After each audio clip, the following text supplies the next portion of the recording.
Everyone, কেমন আছো তোমরা? আজকে আমি চলে এসেছি আবার একটা নতুন ভিডিও নিয়ে। আশা করছি তোমাদের এই ভিডিওটা ভালো লাগবে। আজকে চিংড়ি পটল রান্না করছি বাড়িতে দুপুরবেলায়। আজকে তেমন কিছু রান্না করব না, শুধু এই চিংড়ি পটলের রান্না দিয়েই সবাই দুপুরের খাওয়া সারা হবে। তো এখানে আমি পটলগুলো ছিলছিলাম। আমাদের বাড়িতে আমি পটল এরকমভাবে পুরো ছিলেই রান্না করি। আমি পটল ঘষে অনেকে পরিষ্কার করে নেয়, তবে আমি ওটা করি না, আমি পুরোপুরি পটলটা ছিলেই নিই। তো তারপরে আমি একটুখানি পেঁয়াজ কুচি করে কেটে নিয়েছিলাম। পটলের রান্না এরকমভাবে চিংড়ি দিয়ে করলে খুব খেতে ভালো লাগে, তোমরা চাইলে ট্রাই করে দেখতে পারো। রান্নাটা খুব সিম্পলও হয়, খুব একটা রিচও হয় না, আর খেতেও খুব ভালো লাগে। আর এই গরমের দিনে তো খেতে আরও ভালো লাগে।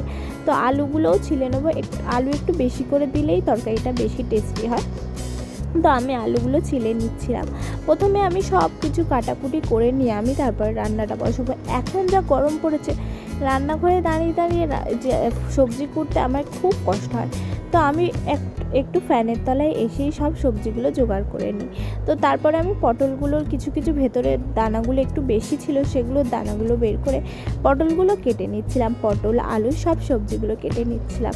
এই গরমকালে রান্না করতেও যেমন কষ্ট হয়, খেতেও তেমন কষ্ট হয়, তাই একটু হালকা ফুলকা খেতেই বেশ ভালো লাগে। তো এখানে আমি বুলেট 3টে লঙ্কা নিয়েছি। তারপরে আমি কড়াইতে সর্ষের তেল গরম করতে দিয়েছি।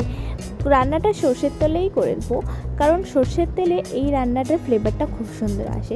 একটু জিরে ফোড়ন দিলাম, এতে জিরের একটা বেশ ভালো টেস্ট আসে তরকারির মধ্যে। দিয়ে আমি পেঁয়াজগুলো ওর মধ্যে দিয়ে দিয়েছি। তাহলে পেঁয়াজগুলো ভালো করে তারপরে লাল করে নেব। লাল করে একটুখানি আমি নুন দেব।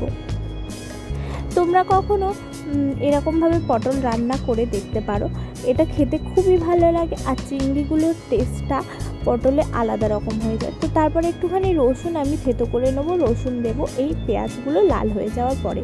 তো পেঁয়াজটা একটু লাল হয়ে এসছে, এবার আমি কাঁচা লঙ্কা আর রসুনটা দিয়ে কিছুক্ষণ নাড়াচাড়া করে নেব। তারপরে আমি ইউজ করব এখানে ওই যে চিংড়ি মাছগুলো আমি কুটে ধুয়ে রেখেছিলাম, সেগুলো চিংড়ি মাছগুলো দিয়ে আমি এতে একটু নুন দেবো, যাতে চিংড়ি মাছগুলো জল ছেড়ে দেয় আর চিংড়ি মাছেও একটু নুন ঢোকে। দিয়েও চিংড়ি মাছগুলো একটু ভাজা ভাজা করে নেবো। দিয়ে আমি দিচ্ছি অল্প চিনি। চিনি সবজি রান্নাতে খুব ভালো একটা কমপ্লিমেন্টারি টেস্ট দেয়, আর এতে কালারটাও খুব ভালো আসে। এরপর আমি হলুদ, জিরে গুঁড়ো, ঝালের গুঁড়ো আর নুন দিয়ে মশলাটা একটু ভালো করে কষিয়ে নেব। কষিয়ে যখন মশলাটা ভালোভাবে তেল ছেড়ে দেবে, তারপরে আমি এতে পটলগুলো দিয়ে দিচ্ছি। তো দেখো, প্রথমে তো আমি এলইডি লাইটটা জ্বালাতেই ভুলেই গিয়েছিলাম, তাতে রান্নার ভিডিওটা আরও ভালো আসতো, তোমাদের ভিডিওটা দেখতে আরও ভালো লাগতো। তারপরে মনে পড়তেই আমি লাইটটা জ্বালিয়ে দিয়েছি। লাইটটা আর আমি ঠিকঠাকভাবে আমার রান্নাঘরে লাগাতেই পারিনি, ওই এখানে ওখানে ঝুলিয়ে অল্প অল্প করেই আমি রান্নাঘরে ব্যবহার করি।